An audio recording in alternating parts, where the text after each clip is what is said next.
दोस्तों नमस्कार, मैं हूं विनीता यादव। यूं तो मध्य प्रदेश में चुनाव हो चुके हैं, लेकिन बीजेपी ने चुनाव के चक्कर में मध्य प्रदेश को हजारों करोड़ के कर्ज में झोंक दिया है। यूं तो मध्य प्रदेश में चुनाव हुआ, वोटिंग हुई, नई सरकार के लिए चुनावी तांडव हुआ, लेकिन उससे बड़ा एक और तांडव है जिसे देखकर आप पागल हो जाएंगे और कहोगे कि ये खुशियां जिसके भी घर जाएंगी बर्बादी लाएंगी। जी हाँ, मध्य प्रदेश आर्थिक संकट से गुजर रहा है, वो भी थोड़ा नहीं, इतना कि सालों तक इसका कर्ज चुकाना होगा। मध्य प्रदेश का खजाना बिल्कुल खाली हो चुका है, सरकार पर कर्ज का बोझ बढ़ता जा रहा है। बावजूद इसके चुनावी साल में जनता को लुभाने के लिए नई घोषणाएं हुई और कर्ज लेने का सिलसिला अब वोटिंग के बाद भी नहीं थम रहा है। सरकार ने इसी साल सितंबर में 500 करोड़ का कर्ज लिया था। इसी के साथ प्रदेश 4 लाख करोड़ का कर्जदार हो गया, यानी कि मध्य प्रदेश के हर नागरिक के सर पर 40,000 का कर्जा है। लेकिन अब फिर मध्य प्रदेश सरकार 2,000 करोड़ का कर्ज लेने जा रही है। अपनी आंखें खोलिए और समझिए जरा देश में क्या हाल है। अगर इसी तरह से कर्ज लेते रहे तो ये राज्य के साथ साथ ये देश भी इतना बड़ा कर्जदार हो जाएगा कि श्रीलंका से ज्यादा बुरे हाल आपको यहां देखने को मिलेंगे। आइए आपको दिखाती हूं कि मध्य प्रदेश सरकार ने कब और कितना कर्ज लिया।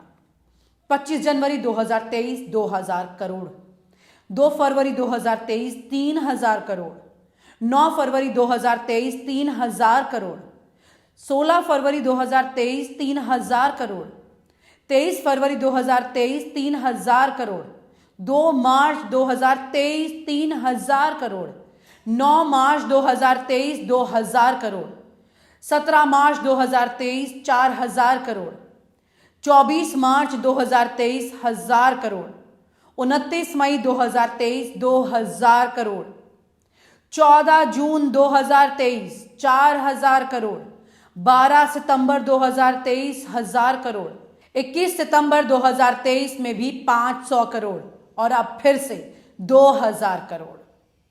अगर चुनाव में किसी व्यक्ति ने बीजेपी की स्कीम या कुछ और चीज से प्रभावित होकर उसे वोट दिया होगा तो आप ये समझ लीजिए कि जेब से उनके 40,000 रुपए जा चुके हैं और आप शायद 2-4 हजार की भीख पाकर काफी खुद को धनवान समझ रहे हैं।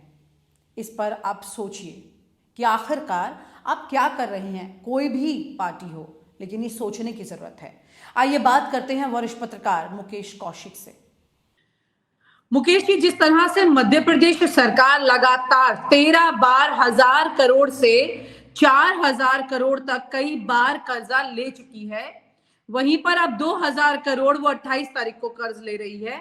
ऐसे में इतनी कर्जदार सरकार की स्थिति पर आप क्या कहेंगे, जबकि चुनाव में वोटिंग हो चुकी है? देखिए विनीता, मुझे लगता है कि इसके इंडिकेशन ज्यादा हैं। कर्जा कितना ले रही है मध्य प्रदेश सरकार और कितना मध्य प्रदेश कर्ज में डूबा हुआ है या अन्य राज्य डूबे हुए हैं, उससे मुझे उतना सरोकार नहीं है। जो सरकार जिस प्रदेश में अभी मतदान खत्म हुआ है और उसकी सरकार को अगर ये उधार लेना पड़ रहा है तो उसके कई इंडिकेशन हो सकते हैं।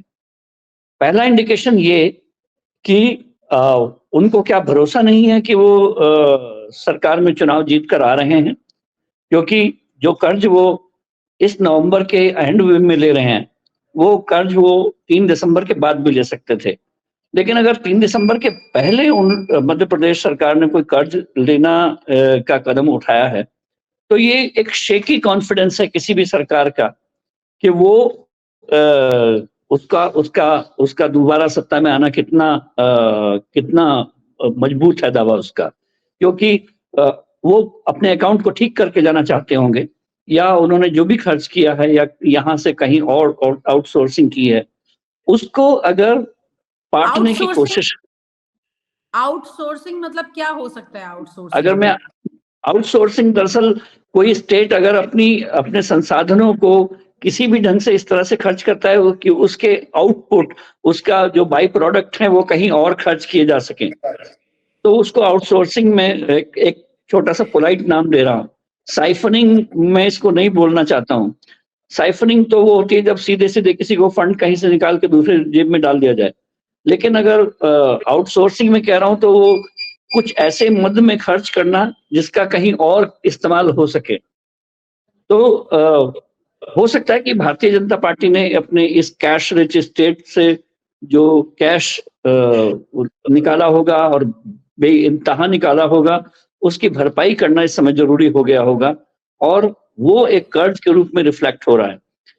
ऐसा नहीं है कि हमारे जितने भी बहुत सारे राज्य हैं वो बाकी राज्य बहुत फ्लरिश कर रहे हैं और थैंक्स टू जीएसटी व्यवस्था उसमें केंद्र लगातार मजबूत होता गया है और राज्यों के पास से भी राज्य बहुत बुरी स्थिति में है। अभी लास्ट वीक की एक रिपोर्ट है, आरबीआई की भी है, जीएसटी की भी है, आप पढ़ के देखिएगा, उसमें ये साफ लिखा हुआ है कि बावजूद उन लोगों को 40% का हिस्सा देने की जो बात है या जो उनको उनका जो टैक्स की वापसी की बात है, आज की डेट में भी वो जो पैसा स्टेट को मिल रहा था वो प्री जीएसटी डेज के टैक्स से बहुत कम है। यानी कि उस समय के राज्यों का जो संसाधन थे, जो जीएसटी जो हम लोग अब केंद्रीय टैक्स लग गया है, पहले केंद्र सरकार सारा टैक्स ले लेती है फिर राज्यों को दे देती है, लेकिन उससे पहले की जो व्यवस्था थी जिसमें राज्य सब कुछ टैक्स कर सकते थे, वो जो टैक्स उस समय लेते थे उसके बराबर का टैक्स अब वो राज्य नहीं ले पा रहे। उस प्री जीएसटी वाले लेवल पर पहुंचना एक पहला मकसद था और वो लगभग 4-5 साल की जो जीएसटी व्यवस्था है उसमें संभव नहीं हो पा रहा है। ऐसे में चाहे वो राज्य बीजेपी का हो या बीआरएस का हो या तृणमूल का हो, उससे कोई फर्क नहीं पड़ता। Every state is crying for funds और कम से कम वो राज्य बहुत ज्यादा क्राई कर रहे हैं इसके लिए जो चुनाव की ओर बढ़ रहे थे, क्योंकि उन्होंने बहुत कुछ लुटाया है, बहुत कुछ रेवड़ियां बांटी हैं और ऐसे में उनके लिए कर्ज लेना बहुत स्वाभाविक हो गया है। लेकिन चुनाव के तुरंत बाद और नतीजे आने से ठीक पहले अगर कोई सरकार किसी कर्ज के लिए रिजॉर्ट कर रही है तो इबारत साफ लिखी हुई है। इतनी कर्जदार सरकार की जीडीपी की भी तो हालत खराब ही होनी चाहिए, लेकिन डाटे में अगर देखा जाए तो यहाँ पर डेटा में दिखाते हैं कि मध्य प्रदेश की जीडीपी की हालत उतनी खराब नहीं है, लेकिन जबकि कर्ज इतना सारा लिया जा रहा है। तो कर्ज लेना किस तरह से देखते हैं आप? कर्ज लेना एक ऑब्वियस फ्लो है या फिर उसके साथ में उसको चुकाने वाली जो स्थितियां हैं वो कितनी प्रॉम्प्ट होती हैं? ये दोनों सवाल जुड़ते हैं ना साथ में। देखिए, मुझे ऑब्वियस तो इसमें कुछ भी नहीं लगता। ये बहुत एक ऐसा मूव है जो डाइजेस्टेबल नहीं लगता है। चुनाव के ठीक बीचों बीच और मतदान के ठीक बाद, नतीजे के ठीक पहले कोई भी इस तरह का कदम अनडाइजेस्टेबल है, जिसको मतलब किसी भी मायने में इसको एक यूजुअल मूव नहीं कहा जा सकता, क्योंकि इस समय कोई किसी भी स्टेट का जब मॉडल कोड लगा हुआ हो तो वो एक ऐसी लेम डक हालत में होती है कि सरकार को सिर्फ चलाने के लिए सरकार चाहिए होती है। उसको फंड की जरूरत इस समय क्यों पड़ी है, इसका कोई लॉजिक नहीं आया सामने। क्यों इस तरह की लार्ज स्केल उधारी पर एक सरकार को रिजॉर्ट होना पड़ा है? शिवराज सिंह चौहान को या उनकी शिवराज सिंह की सरकार को इसका पूरा खुलासा करना चाहिए और मुझे लगता है कि इलेक्शन कमीशन की इसमें भूमिका होनी चाहिए कि जिसमें उनको इस बात की अनुमति लेने के लिए बाध्य होना होता कि अगर मैं इस समय कर्ज ले रहा हूं तो वो कितना उचित है, क्या वो नई सरकार के लिए बर्डन होगा? और जो जिस तरह की घोषणाएं चुनाव में हुई हैं, चाहे वो बीजेपी की तरफ से हुई है, कांग्रेस की तरफ से, और कर्ज में अगर ये हालत है तो उन घोषणाओं को पूरा करना कितना एक किसी भी इनकमिंग गवर्नमेंट के लिए मुश्किल होगा।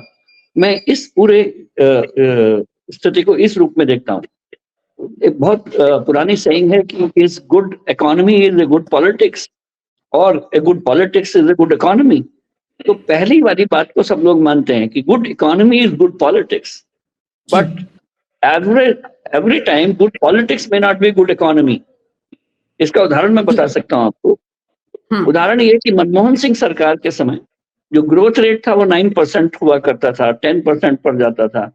और मनमोहन सिंह जब अपनी कांग्रेस की सीडब्ल्यूसी में जाया करते थे प्रधानमंत्री के रूप में, तो वो बताया करते थे कि हमारा ग्रोथ रेट 9% हो गया है। और सारे के सारे कांग्रेसी उनके ऊपर टूट पड़ा करते थे कि भाड़ में जाए आपका 9% ग्रोथ रेट। आपका ग्रोथ रेट से पार्टी का जो ग्राफ है वो एकदम नीचे उल्टा जा रहा है। पार्टी की पॉपुलैरिटी एकदम नीचे स्टीप जा रही थी। तो एक good economy was not producing a good good political results, but इसका उल्टा मोदी सरकार में भले ही ग्रोथ रेट कहीं भी चला जाए, मोदी की पॉपुलैरिटी ऊपर जा रही है। तो जी and he is seldom caring about economy. जी। अब मध्य प्रदेश में अगर वहां की जो स्टेट की जो जीडीपी की बात की जाए तो ये 13 लाख करोड़ के आसपास में इसके डाटा इस वक्त दिखाई दे रहे हैं। लेकिन वहीं पर अगर लाडली योजना, लाडली बहना जो योजना के तौर पर सबसे ज्यादा जिसको बेचा गया है इस वक्त में चुनाव के दौरान, अब तो वोटिंग हो चुकी है, तो उसमें खर्चा जो है वो 1210 करोड़, इतना खर्च सिर्फ एक इस योजना पर किया गया है। ऐसे और भी तमाम योजनाएं हैं जिसमें 12.5 मिलियन वुमेन को पैसा देने की बात की गई है। अब इतना सारा पैसा ये कहां से ला रहे हैं और कैसे दे रहे हैं और कैसे राज्य जो है इसको चुका पाएगा, ये तमाम सवाल है जो एक आम आदमी जानना चाहता है। बहुत फाइनेंस की जानकारी आदमी नहीं समझ पाता, लेकिन कम से कम उसका इतना हक है कि उसको ये क्लैरिटी हो कि ये जो राज्य का कर्ज है ये कहां से आ रहा है और कैसे जाएगा। दरअसल मैं इसको थोड़ा सा और एलोबरेट करना चाहूंगा। एथेंस के एक बहुत बड़े अर्थशास्त्री हैं जो बाद में वहाँ के वित्त मंत्री भी बने, और उन्होंने अपनी किताब लिखी है कि talking to my daughter about economy understanding capital. उसमें वो बताती हैं है कि economy is too important a subject to left with economist. तो आपने जो बात कही कि कितना लोगों को समझ में आती होगी इकोनॉमी, मैं उस पर आ रहा हूँ कि इकोनॉमी भले ही समझ में ना आती है लेकिन समझना बहुत जरूरी हो गया आज के समय में। मध्य प्रदेश की सरकार ने हैविली इम्बैलेंस खर्च जरूर किए हैं, जिसमें वो लाडली योजना पर उन्होंने इतना स्टेक लगा दिए कि ऐसा लगा कि जितनी भी मध्य प्रदेश की महिलाएं हैं वो सारी बीजेपी को वोट कर देंगी और उनकी नैया पार हो जाएगी। शिवराज सिंह चौहान चूंकि वहां पे मामा जी कहलाते हैं, तो वो अपनी बहनों के लिए बहुत कुछ ऐसा करके अपनी जो लास्ट डिच एफर्ट है अपने किले को बचाने का शायद उन्होंने किया होगा।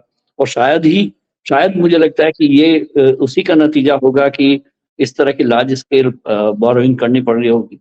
लेकिन पिछले ही सप्ताह बीजेपी के एक बहुत शीर्ष नेता है, मैं उनको कोट नहीं करना चाहूंगा कि क्योंकि वो बहुत ही शीर्ष हैं, उन्होंने उनसे जब पूछ रहे थे पत्रकार की महिलाएं बहुत बढ़ चढ़ के वोट कर रही हैं और लाडली बहना का क्या रोल रहेगा, तो बड़े ही रूखे अंदाज में उन्होंने कहा था कि ये जो आपको महिलाओं का बढ़ चढ़ के वोटिंग का परसेंटेज है उस पर मत जाइए, और लाडली का भी कोई खास ऐसा नहीं है कि ये बहुत काया पलट की स्कीम है।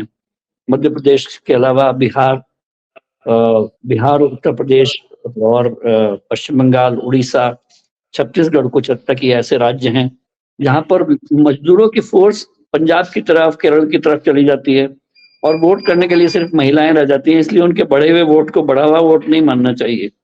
तो ये खुद का बीजेपी के अंदरूनी आकलन है, और लाडली बहना की पर जो दांव खेलकर पूरी इकोनॉमी को इधर से उधर इम्बैलेंस किया गया है, वो मुझे लगता है कि ये इंडिकेशन उस कर्ज का है।